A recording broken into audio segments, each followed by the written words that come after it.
L'endimanché du ciné est prêt pour vous parler aujourd'hui sans spoiler. Un petit peu en retard avec mes mains cette fois.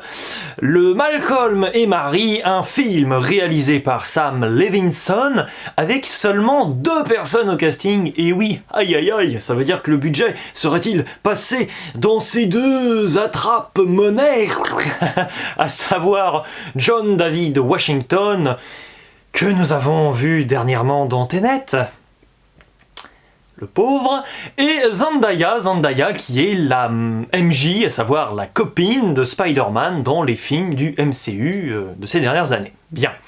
Et j'ai beaucoup aimé le film, oui, vraiment beaucoup, c'est une énorme claque même, je dois bien l'avouer, car j'ai été complètement galvanisé, oui, par ce métrage, qui part très tranquillement, c'est-à-dire qu'on nous pose, on nous installe gentiment le décor.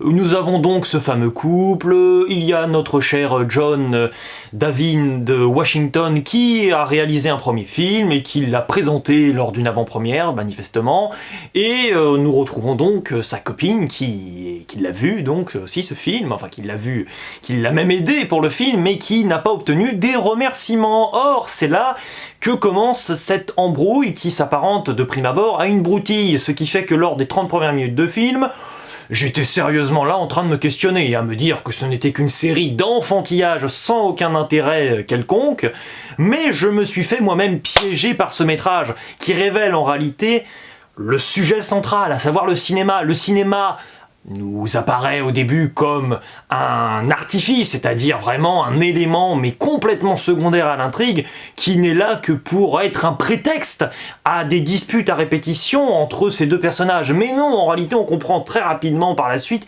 que l'élément déclencheur est justement ce fameux film. Et lorsque nous décortiquons ces dialogues et ces échanges ou ces monologues en fonction entre les 2 personnages, c'est tout bonnement, à mon avis, savoureux à un moment donné. Les performances des acteurs sont extraordinaire, il n'y a guère à mon avis, et c'est fort dommage, qu'une scène vraiment où il y a un acteur sur les 2 donc qui n'est pas dedans, et c'est bizarre parce qu'à mon avis c'est peut-être la scène en théorie la plus facile à tourner du film, c'est quand John David Washington, donc Malcolm, est censé se réveiller. Je ne sais pas pourquoi, l'acteur est brillant tout du long, il est en mode show total, en train de danser, de nous faire un vrai festival, ça change de Tenet, où à mon avis l'acteur ne savait même pas dans quoi il mettait les pieds, comme personne d'ailleurs.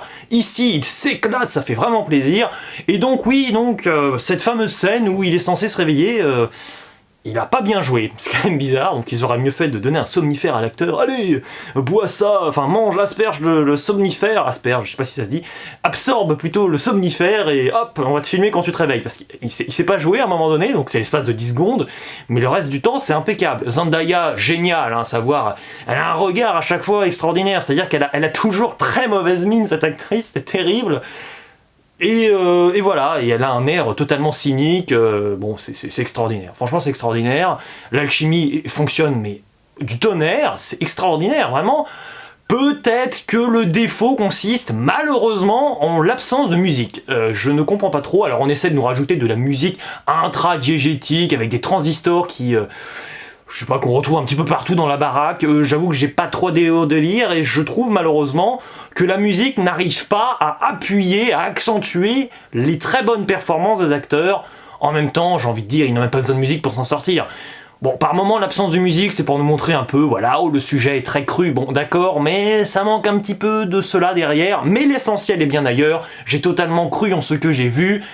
C'est beaucoup plus méta que ça n'en a l'air de prime abord, et j'ai envie de dire que c'est l'excellente alternative à des biopics, parce que j'ai un peu de mal avec les biopics sur des célébrités musicales, politiques ou tout ce que vous voulez, parce que je trouve qu'on est trop ancré dans une certaine forme de réalisme, à savoir très factuel, fiche Wikipédia, on raconte toute la biographie de blablabla Pierre-Paul Jacques, ah là là, l'impact de sa carrière sur son couple, mais bazardé vite fait 5 minutes par-ci par-là. Non, là c'est génial, c'est le cœur du film, et ça c'est réussi. De ce fait, ce n'est pas un biopic ici, bien sûr que non, c'est un récit fictif avec 2 personnages, mais c'est totalement parlant. Vous pouvez adhérer, lapsus, à différents types de discours portant sur le cinéma, car le réalisateur utilise justement son personnage, qui est lui-même réalisateur, pour parler du cinéma. Est-ce qu'il pense vraiment ce qu'il fait dire à son personnage? Qu'importe, l'essentiel c'est de donner l'illusion de cela.